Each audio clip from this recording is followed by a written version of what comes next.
दोस्तों आज जिंदगी के किसी भी हिस्से को उठाकर देख लीजिए जिसमें आपको कोई ना कोई टाटा कंपनी का ब्रांड तो जरूर देख ही जाएगा। टाटा आज के दिन one of the most famous और मोस्ट सक्सेसफुल कंपनीज में से एक है।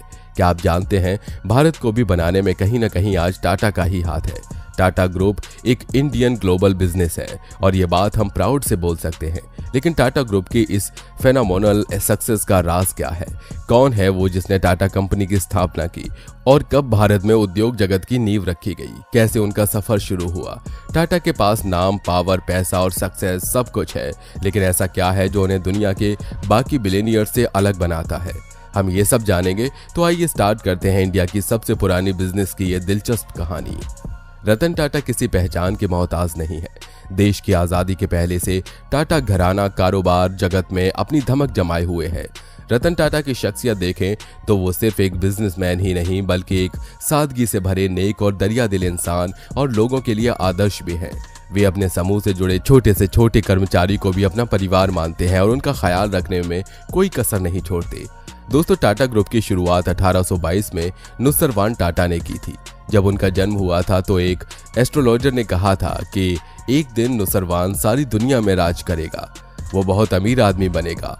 नुसरवान जी टाटा औरों से अलग थे क्योंकि उन्होंने उस एस्ट्रोलॉजर की बात को सच कर दिखाया। जैसा कि उन दिनों रिवाज था कम उम्र में शादी करने का, तो नुसरवान जी टाटा की भी बचपन में ही शादी करा दी गई थी और 17 साल की उम्र में वो एक बेटे के बाप भी बन गए थे। बच्चे का नाम जमशेद रखा गया। बता दें कि नवसारी के ज्यादातर लोग अपने गांव से बाहर जाना पसंद नहीं करते थे। उनके लिए उनका गांव ही उनकी पूरी दुनिया थी। लेकिन नुसरवान जी डिफरेंट थे। वो मुंबई जाकर कोई बिजनेस स्टार्ट करना चाहते थे। वो भी अपनी फैमिली के पहले इंसान थे जो नवसारी से बाहर गए थे। नुसरवान जी ना तो ज्यादा पढ़े लिखे थे और ना ही उनके पास बिजनेस के लायक पैसा था। यहाँ तक कि उन्हें बिजनेस की कोई नॉलेज भी नहीं थी। लेकिन हाँ, उनके अंदर कुछ कर गुजरने का पैशन जरूर था। उनके सपने काफी बड़े थे और यही सपने उन्हें मुंबई लेकर आए। अपने साथ वो अपनी वाइफ और बेटे को भी ले गई। मुंबई जाकर उन्होंने एक फ्रेंड की हेल्प से कॉटन का बिजनेस शुरू किया। नुसरवान जी अपने बेटे के लिए बड़े बड़े सपने देखते थे। उनका बिजनेस अच्छा चल पड़ा था और अपने बेटे को बेस्ट एजुकेशन देने के लिए उनसे जो बन पड़ा उन्होंने सब कुछ किया। बिजनेस से जितना भी पैसा आता तो वो पैसा अपने बेटे की पढ़ाई पर खर्च कर देते थे। ये कोई कॉम्प्रोमाइज नहीं करना चाहते थे, इसीलिए उन्होंने अपने बेटे जमशेद जी को बेस्ट एजुकेशन दी। कुछ साल बाद जब जमशेद जी 18-19 साल के हुए, उनकी एजुकेशन खत्म हुई, तो उनके पिता ने डिसाइड किया कि अब उन्हें बिजनेस एक्सपेंशन के लिए हांगकांग भेज देते हैं। आज के ज़माने में ये चीज़ बड़ी नहीं लगेगी कि कोई बिजनेसमैन एक्सपेंशन के लिए अपने बेटे को दूसरे देश में भेज रहा है। लेकिन दोस्तों याद रखिए, यह साल 1859 था। एयर ट्रैवल इन्वेंट होने में अभी भी 55 साल बाकी थे। उन दिनों में बड़े ही लंबे जहाज से सफर तय करना पड़ता था। तो 1859 में जब जमशेद जी सिर्फ 20 साल के थे और तभी उनके पिता ने उन्हें इस मिशन पर भेजा कि हांगकांग में जाकर एक ऑफिस सेटअप किया जाए। और इंटरेस्टिंगली बात यह है कि जमशेद जी अकेले नहीं थे, उनकी भी शादी हो चुकी थी। उनकी एक बेबी और एक बच्चा था। तो ये बिल्कुल भी आसान डिसीजन नहीं था कि अपने पूरे परिवार को लेकर दूसरी कंट्री में शिफ्ट हो जाना, वहां पर बिजनेस करने की कोशिश करना। लेकिन जमशेद जी में भी बहुत उत्साह था और ये भरपूर तरीके से सक्सेसफुल हुए। और 65 साल की जिंदगी में जमशेद जी ने 3 अलग अलग महाद्वीपों पर काम किया। इंडिया में ढेर सारी कॉटन मिल्स खोली और उनके मालिक बने। इनके साथ ही साथ इंडिया की पहली स्टील फैक्ट्री की कंस्ट्रक्शन शुरुआत की और इंडिया का पहला 5 स्टार होटल खोला। यह होटल एक्चुअली में इंडिया का पहला होटल था जिसमें इलेक्ट्रिसिटी थी।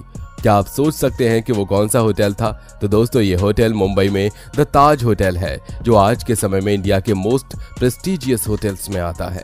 दोस्तों आज टाटा का बिजनेस सिर्फ भारत एशिया में नहीं बल्कि दुनिया भर के 100 से भी ज्यादा अलग अलग देशों में फैला हुआ है और उनके एम्प्लॉयज की गिनती 9,35,000 से भी ज्यादा है।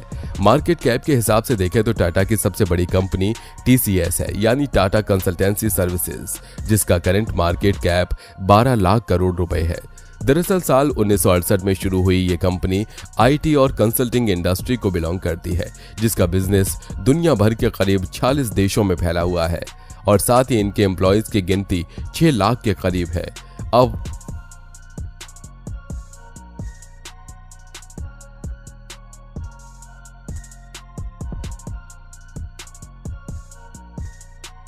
फाइनेंशियली 2021-22 की बात करें तो इसमें टीसीएस की नेट इनकम करीब $5 बिलियन थी। और इन सब चीजों के चलते आज एक्सचेंजर के बाद से इसे दुनिया की सबसे बड़ी आईटी कंपनी माना जाता है।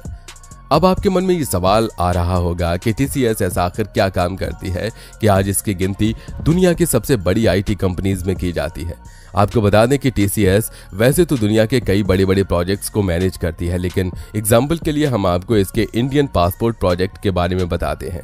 अब आप में से काफी सारे लोग ये बात जानते होंगे कि आज से करीब 15 साल पहले तक इंडिया के अंदर पासपोर्ट बनवाने में बहुत ज्यादा टाइम लगता था, लेकिन टीसीएस के ही बदौलत यह प्रोसेस पहले से कहीं ज्यादा फास्ट हो चुकी है, क्योंकि टीसीएस ही वो कंपनी है जिसने इंडियन पासपोर्ट के सिस्टम के पूरे प्रोसेस को अप्रूव्ड करने का काम किया। दरअसल टीसीएस हमारे इंडियन पासपोर्ट सिस्टम को वो एडवांस टेक्नोलॉजी प्लेटफॉर्म प्रोवाइड करता है जो कि इस प्रोसेस को तेज बनाने के साथ साथ इसकी ट्रांसपेरेंसी को भी बढ़ाते हैं।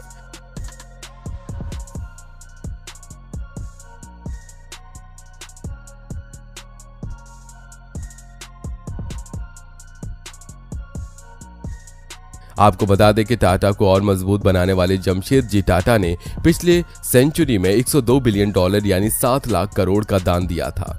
दोस्तों 1868 में शुरू हुई ये कंपनी आज 7,50,000 लोगों के परिवार का पेट पाल रही है, यानी कि भूटान जैसे देश जिसकी पॉपुलेशन 7,39,000 है, मतलब पूरे एक देश की जनता जितनी जिम्मेदारी उनके कंधों पर है।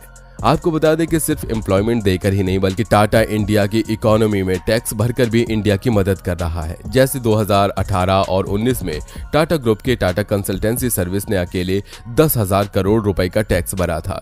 यानी ये कहना गलत नहीं होगा कि अगर इनके करीब 100 कंपनीज के टैक्स को जोड़ दिया जाए तो कई देश की जीडीपी कम पड़ जाएगी।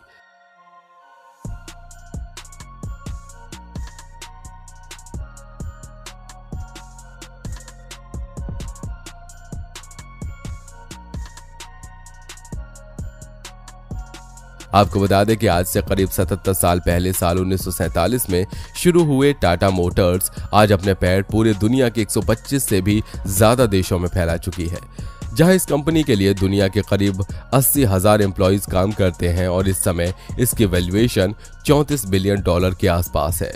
टीसीएस और टाटा मोटर्स के अलावा 8 और ऐसी अमेजिंग इंडस्ट्री हैं जिसमें टाटा ने अपना प्रेजेंट सालों से बनाया हुआ है। फॉर एग्जाम्पल स्टील सेक्टर की बात करें तो इस इंडस्ट्री में टाटा ग्रुप की टाटा स्टील कंपनी पिछले 114 सालों से काम कर रही है और आज इसका भी बिजनेस पूरी दुनिया के करीब 25 से ज्यादा देशों में फैला हुआ है। और दोस्तों बहुत ही कम लोगों को पता होगा कि टाटा की कमाई का ज्यादातर हिस्सा दूसरे देशों से अपने शानदार प्रोडक्ट और सर्विसेज के लिए आता है और अपने देश की यह कंपनी रोजगार देने के मामले में भी एप्पल और गूगल जैसी कंपनी से भी कहीं ऊपर है। और टाटा ट्रस्ट जो कि टाटा ग्रुप का चैरिटेबल फाउंडेशन है, वहां बहुत सारे लोगों की भलाई के लिए काम करता है और यही वजह है कि टाटा जैसे इंसान सबसे अमीर होने के बावजूद भी अपनी दरियादिली की वजह से अमीरों के टॉप 100 लिस्ट में भी नहीं आते, क्योंकि वो अपने और कंपनी के फायदे का ज्यादातर हिस्सा देश के जरूरतमंद लोगों के लिए दान कर देते हैं।